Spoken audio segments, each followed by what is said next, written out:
Hello, my little mathematicians. Today, we are going to help you get started on the Pizzazz worksheet C-19 titled, What Did Captain Hook Say in the Bakery? It's covering reviewing GCF and LCM of two numbers. Remember that whenever you want to get credit for your homework assignments, you always got to show your work.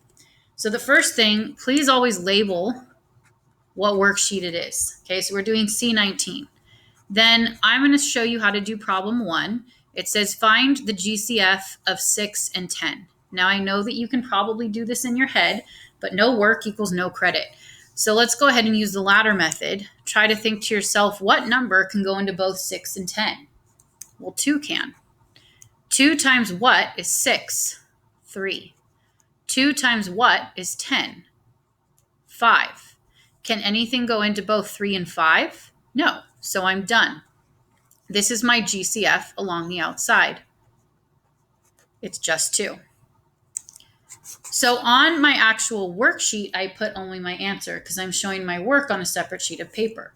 So next to problem 1, I'm going to put a 2. Now I need to find the 2 along the right over here.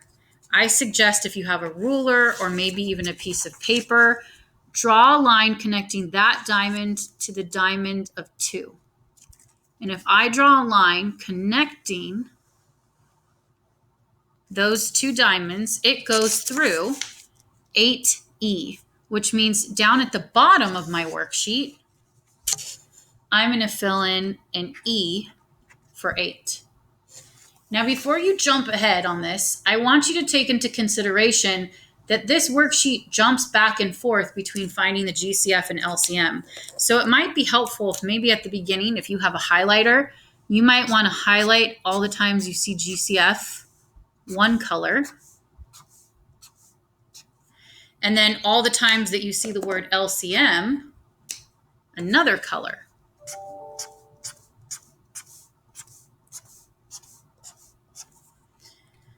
So that way, when you look at your worksheet, you'll have this nice little hint, like it kind of jumps out at you if you're finding LCM or GCF.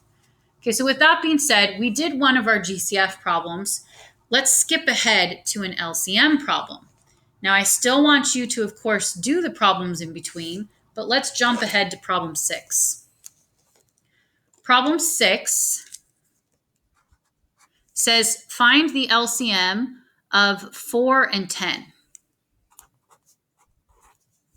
So I do the same thing that I did for finding the GCF. I do the ladder method, and I think to myself, what can go into both 4 and 10? Well, 2 can. 2 goes into 4 twice. 2 goes into 10 5 times. Can anything go into both 2 and 5? No. So you're done. If I was just asked to find the GCF, 2 would be my answer. But because I'm asked to find the LCM, remember, do everything along the outside that makes the L for LCM. I'm going to multiply 2 times 2 times 5. Well, 2 times 2 is 4. 4 times 5 is 20. So remember the difference. GCF is the greatest factor they have in common that can go into 6 and 10 because factors go into numbers. LCM is least common multiple, the smallest number that they can both multiply to become. So yeah, they can both multiply to become 20. 2 can go into both of those numbers. So that's the difference between GCF and LCM. And since you're constantly jumping back and forth between the two, I suggest you do what I did of highlighting in front. Okay, so now let's do that one other one. We got an answer of 20. So problem 6, I'm going to put a 20 right here. I'm going to find that diamond of 20, and I'm going to line them up.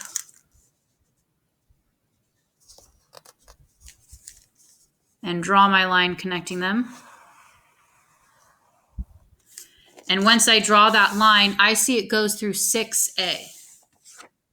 So down at the bottom for problem 6, I'm going to put an A. All right, and then you're going to continue doing it the same exact way I did. Remember, if you just turn in an assignment with only the answers, no credit equals no, no work equals no credit.